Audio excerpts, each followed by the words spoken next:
Wassily Kandinsky. Black Arch. The artwork, created in 1912, is housed within the Georges Pompidou Museum in Paris.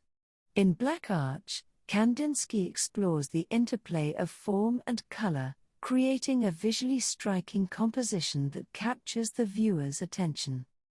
One of the notable features of Black Arch is the near disappearance of recognizable figures within the artwork.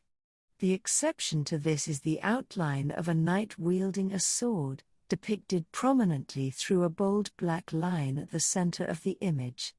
This central figure, often associated with the motif of a horse, is a recurring theme in Kandinsky's work and symbolizes the perpetual struggle between opposing forces, good and evil, spirit and matter.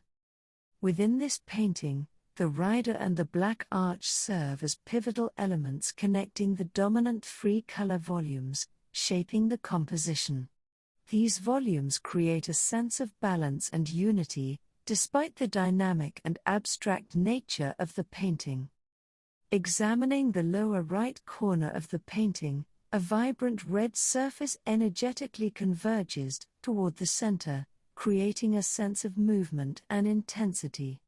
On the left, a blue surface appears to recede, contributing to the overall balance and tension within the composition.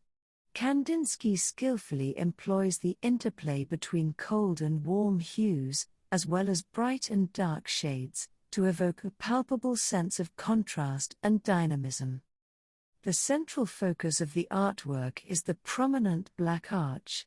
This arch, along with the surrounding elements, contributes to the overall tension and energy within the composition. The use of abstract forms in Black Arch allows Kandinsky to transcend external reality, guiding the viewer into a new world of art, disconnected from literal representation. The painting's interpretation and contemplation encourage viewers to explore their own emotional responses and connections to the symbolic elements presented.